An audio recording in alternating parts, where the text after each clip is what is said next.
આંગણવાડીઓને લઈને હવે એક મોટા સમાચાર સામે આવી રહ્યા છે. આંગણવાડીમાં પણ આ સુવિધા શરૂ કરવામાં આવી છે, જેનાથી આંગણવાડી બહેનોને અને બાળકોને ફાયદો થશે. આંગણવાડીમાં પણ હવે સંમેલનો શરૂ કરી દેવામાં આવ્યા છે. વિગતવાર માહિતી શું છે તે જોઈએ. નમસ્કાર મિત્રો, સ્વાગત છે તમારું અમારી યુટ્યુબ ચેનલ. મિત્રો, આંગણવાડીમાં પણ હવે વાલી સંમેલનો શરૂ કરાયા છે. પૂરમાં બાલક પાલક સર્જન કાર્યક્રમ યોજાયો. અન્ય કેન્દ્રો ઉપર પણ આયોજનો કરવામાં આવ્યા. ગાંધીનગર કોર્પોરેશનના ICDS વિભાગ દ્વારા આંગણવાડીઓમાં વાલીઓની ભાગીદારી વધારીને બાળકોના સર્વાંગી વિકાસ માટે પ્રયત્નો શરૂ કર્યા છે. જે માટે આંગણવાડીઓમાં પૂરી પાડવામાં આવતી વિવિધ સેવા અને પૂર્વ પ્રાથમિક શિક્ષણની પ્રવૃત્તિઓથી વાલીઓને અવગત કરાવવા બાલક પાલક સર્જન કાર્યક્રમ યોજવામાં આવ્યો હતો, જેમાં વાલીઓને સાથે રાખીને ખાસ ઉજવણી કરવામાં આવી હતી. મનપા દ્વારા આંગણવાડી કક્ષાએ બાલક પાલક સર્જન કાર્યક્રમનું આયોજન કર્યું છે, જે અંતર્ગત પૂર વિસ્તારના આંગણવાડી કેન્દ્ર ખાતે વાલીઓને આમંત્રિત કરીને કાર્યક્રમમાં સહભાગી બનાવાયા હતા, જેનો હેતુ બાળકોના નામાંકન વધારવા સાથે પૂર્વ પ્રાથમિક શિક્ષણના મુખ્ય પ્રવાહમાં સક્રિયપણે જોડવાનો હતો.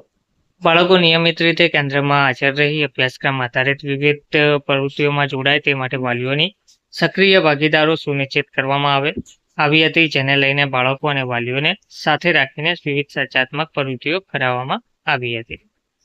તો આંગણવાડીમાં પણ હવે આ સંમેલનો શરૂ કરાયા છે.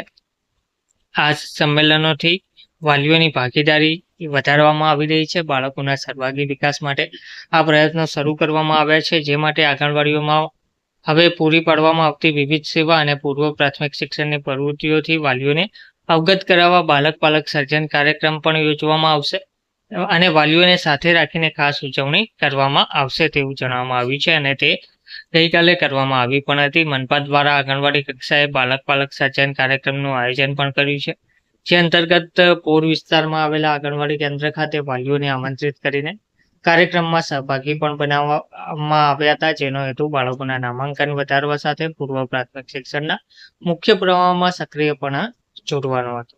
તો હવે બાળકો અને વાલીઓને સાથે રાખીને વિવિધ સર્જનાત્મક પ્રવૃત્તિઓ કરાવવામાં આવી હતી, જેના કારણે આ સંમેલનો શરૂ કરાતા હવે બાલક પાલક સર્જન કાર્યક્રમ જે યોજવામાં આવ્યો હતો, તેના થકી હવે વાલીઓ આંગણવાડીમાં પણ હવે વાલીઓ પણ સંમેલનો શરૂ કરવામાં આવ્યા છે. વાલીઓને પણ સામેલ કરીને સંમેલનો શરૂ કરવામાં આવ્યા છે. ધન્યવાદ.